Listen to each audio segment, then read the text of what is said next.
পুজোর আগে দারুণ খবর, জনপ্রিয় ভিউ স্পট মূর্তিতে তৈরি হবে পার্ক। এবার পর্যটন মানচিত্রে আরও একটি পালক যুক্ত হতে চলেছে ডুয়ার্সে। এমনই মন ভালো করা ইঙ্গিত মিলল বন দফতরের তরফে। ডুয়ার্সের মূর্তি নদী চেনেন না এমন মানুষ নেই।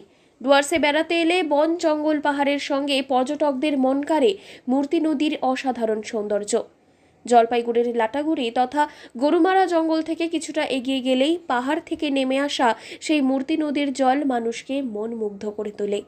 এই পর্যটক কেন্দ্রে পর্যটকদের আনাগোনা লেগেই থাকে সারা বছর।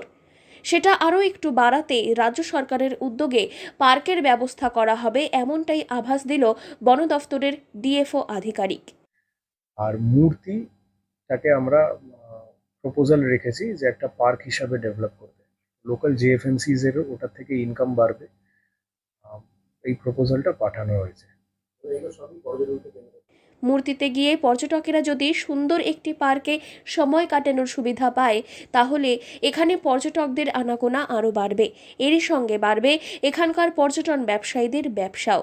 সারা বছরই মূর্তিতে পর্যটকদের আনাগোনা লেগেই থাকে, তাই এখানে পার্কের ব্যবস্থা থাকলে পর্যটন কেন্দ্র হিসেবেও অনন্য মাত্রা পাবে মূর্তি পর্যটন কেন্দ্র। তো অনেকটাই হবে আমার যেটা মনে হয়। পার্ক করলে প্রথমত পর্যটক বাড়বে, পর্যটক বাড়লে এখানকার যারা ছোট ব্যবসায়ীরা রয়েছে তাদের আয় অনেকটা বেশি বাড়বে এবং সরকারি খাতে সরকারি ইনকামও আমার মনে হয় অনেক বেশি বাড়বে। পরিবেশটা কেমন এখানকার বর্তমান? পরিবেশটা তো অসাধারণ সুন্দর। বর্ষাকালে পরিবেশ তো চারিদিকে সবুজই দেখে যাচ্ছি, মানে চোখ একদম সত্যি জুড়িয়ে যাচ্ছে। অসম্ভব সুন্দর পরিবেশ। আর মূর্তি নদীর ধারে তো সে আমাদের ছোট থেকে আমরা পাগল এই মূর্তি নদীর ধারে আসার জন্য। আজকে একটু পুজোর পরই এই কাজ শুরু হতে পারে বলে সম্ভাবনা উঠে আসছে। যত দ্রুত সম্ভব পর্যটকদের জন্য এই পার্কের কাজ শেষ করা হবে বলেই আশা করা হচ্ছে। নিশ্চয়ই পারবে, পর্যটক পারলে আমাদেরও ভালো হবে। কি সরকার থেকে তো পার্কের একটা ইস্যু নিয়েছে, ইনিশিয়েটিভ নিয়েছে, ভালো, খুব ভালো। মানে কি মনে হচ্ছে আপনাদের? হলে খুব ভালোই হয়। হলে ভালো হচ্ছে, মানে বেচা কেনা বাড়বে, কি মনে? বেচাকেনা বাড়বে, লোকজন বাড়বে, পর্যটক আসবে। বর্তমানে কি পরিস্থিতি মূর্তির?